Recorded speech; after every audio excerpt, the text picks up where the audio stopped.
Trump's taxes to be announced in coming days. How much punishment will Trump face? Welcome to Eagle News Channel. The House Ways and Means Committee, which is led by Democrats, announced on Tuesday that it would release former President Donald Trump's tax returns within the next few days. The committee also asserted that the Internal Revenue Service did not conduct an adequate audit of the former president's taxes while he was in office. The committee also issued a study on Tuesday that provided an in-depth analysis of the former president's tax returns spanning a period of 6 years. The analysis included the former president's claims of enormous annual losses that substantially decreased his tax burden. On Tuesday, Democrats led by Chairman Richard Neal and other members of the party stated that the information they had collected demonstrated that the presidential audit program did not perform as intended. The Democrat from Massachusetts made the accusation that the obligatory audit of President Trump's tax returns did not occur, citing the fact that the audit of his returns was only performed once, in 2019, in response to questions raised by Democrats. Neal told reporters following the committee hearing that the research that was done in relation to the required audit program was non-existent. The research that was done as it relates to the mandatory audit program was non-existent. A supplemental report from the Joint Committee on Taxation was also made public by the committee. This study featured information on Trump's tax returns for the years 2015 through 2020 and was made public in advance of the intended publication of the returns themselves. However, prior to any further action being taken, major redactions will need to be made in those underlying documents. The publication of Donald Trump's tax returns signals the completion of a nearly 4-year legal struggle that Democrats in the House of Representatives have been waging against the former president ever since they gained control of the House in 2019. However, the Democrats' pursuit was also tied in part to long-held suspicions about Trump's taxes after he refused to release his tax returns while running for president in 2016 or once he was in office. The audit program was important to Democrats because it was the justification they used to obtain the returns in the first place. However, the Democrats' pursuit was also tied in part to the audit program. In addition, the committee provided legislative proposals to strengthen the presidential audit program. These recommendations included new requirements for the required examination of the president with disclosure of specific audit material and related returns in a timely manner. Even though the legislative session of Congress is only a few days away from coming to a close, House Speaker Nancy Pelosi declared on Tuesday evening that the House would act expeditiously to advance the legislation. A summary of the findings of the Joint Committee on Taxation's investigation of Trump and many of his company's tax returns for the years 2015 through 2020 was presented in a report that was submitted separately by the committee. The JCT admitted in its report that it lacked the authority to conduct an investigation. As a result, the committee was unable to interview IRS agents who were assigned to audits of Trump's businesses or demand documents from Trump or his businesses. As a result, the committee did not provide an opinion regarding whether Trump should have paid more or less taxes. Trump's pattern. According to the Joint Committee on Taxation's study on Trump's tax returns for 2015 to 2020, Trump continues his practice of making massive net operational losses and carrying them forward for years later to zero out his tax bills, as was previously demonstrated by a New York Times investigation. The JCT, for instance, found that Trump had $105 million in losses that he had not yet written off when he filed his 2015 return. $73 million in 2016, $45 million in 2017, and $23 million in 2018. Trump has accused House Democrats of using politics to force the release of his tax returns. Trump spokesman Stephen Chung said, "This unprecedented leak by lame duck Democrats is proof they are playing a political game they are losing." He went on to say, "If this injustice can happen to President Trump, it can happen to all Americans without cause." According to the Ways and Means Committee's findings, the IRS did not conduct an audit of Trump's taxes in accordance with the mandatory presidential audit program. 1 year of Trump's audits between 2015 and 2020 was found in the study. During its examination, the committee found that just one obligatory audit was started under the last administration and the program was otherwise dormant, at best, as stated in the committee's 25-page report released on Tuesday following the committee meeting. As a result of their findings, the committee recommended that the IRS hire 2 senior IRS agents, a partnership specialist, a foreign specialist, and a financial product specialist to better handle the presidential audit program. Neal also declined to comment on whether or not he had noticed anything suspicious in Trump's corporate or personal tax returns. "We should let the tax people handle that," he said. Republicans accused Dems of weaponizing tax info. The ranking Republican on the committee, Texas Representative Kevin Brady, has accused Democrats of trying to use Trump's financial data as a political weapon. According to Brady, the committee voted to make public Trump's tax returns for the past 6 years, as well as those of his 8 closely related companies.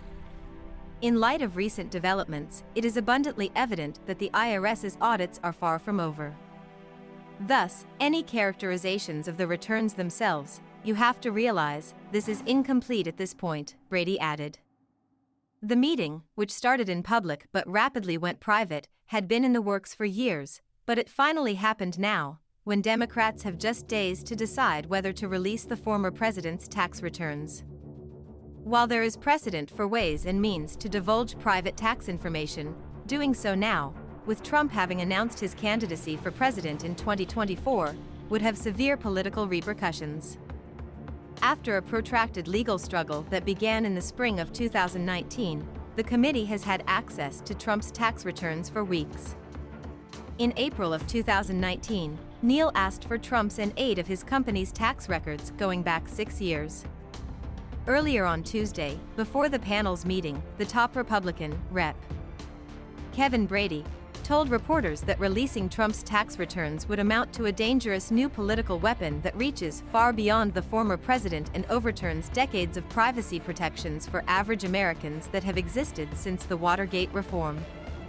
"We are unified in our worry that the Democrats may now move forward with unprecedented action that will undermine the freedom of every American to be protected from political targeting by Congress," stated Brady. Republicans are prepared to argue that Democrats are abusing Section 6103 of the tax code by targeting a political enemy and potentially unleashing a system where even individuals could have their personal information exposed if they become targets of the committee. Democrats on the committee would rely on this provision to lawfully release information about Trump's taxes. Charitable giving. The allegations Trump made in his tax returns were called into question by the Joint Committee on Taxation as well. For instance, Trump claimed numerous massive tax deductions for donations to charity, which the JCT claimed should be scrutinized further. Trump deducted $21.1 million in 2015 thanks to the donation of 158 acres of his 212-acre Seven Springs property in North Castle, New York. The contribution is a part of the Manhattan District Attorney's criminal investigation into the Trump Organization's finances. According to the report, an IRS agent who was tasked with auditing Trump's taxes recommended rejecting the entire $21.1 million deduction on the grounds that Trump had not obtained a competent appraisal for the land in question. Instead, the agent proposed cutting the deduction's value by more than half and warned that the assessor could be fined for overestimating the property's worth. Trump reported almost $1.2 million and $1.9 million in cash donations to charity in 2016 and 2017, respectively.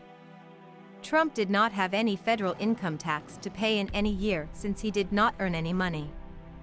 However, he was allowed to deduct the cost of the renovation and use it in future years.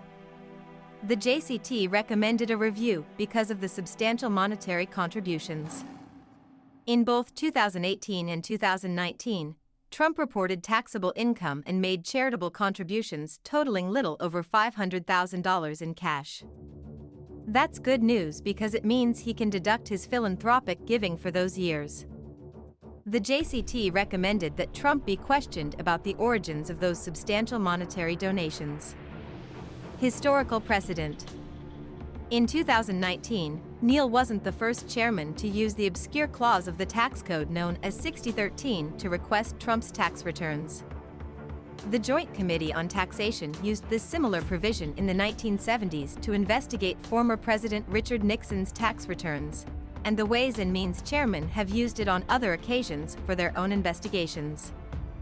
The House Ways and Means Committee claims they asked for and were given this data without any legal resistance.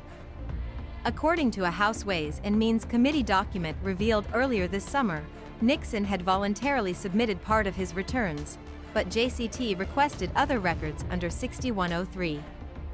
The 6103 law has also been used by Republicans. In order to strengthen the committee's inquiry into whether the IRS had unfairly targeted conservative organizations when picking on groups to probe, Ways and Means Chairman Dave Camp led the committee in releasing secret tax information in 2014. What the public could learn. While the New York Times obtained decades of Trump's personal tax information in 2020, Neal's request could shed light on additional years of Trump's finances and paint a picture of how the former president used his business entities and personal wealth in the years before and after becoming president. In 2016, Trump went against convention and refused to make public any of his individual tax filings. Democrats have long claimed that releasing Trump's tax returns would reveal crucial information about whether the president has any conflicts of interest that could influence his decision-making as president. To better comprehend the presidential audit program, which is supposed to routinely evaluate the returns of every incoming president and vice president, Democrats on the House Ways and Means Committee argued in court that they needed to see Trump's tax returns. However, Neal didn't settle for a simple request for Trump's unfiltered tax return. Neal also asked for administrative records, which might include the IRS's notes on Trump's returns or audits conducted by the agency. These details may shed light on the extent to which the IRS has investigated Trump in the past and whether or not this has altered since he took office. When the returns are released to the public, they may reveal Trump's true wealth, charitable contributions, and tax payments. Trump's ability to lawfully avoid paying taxes for several years by carrying over business losses over multiple years was detailed in a 2020 New York Times investigation. Ways and Means will have access to more years of Trump's taxes. Support the channel by like and share the video. Don't forget to press the subscribe button and the bell to receive the latest news. Thank you for watching.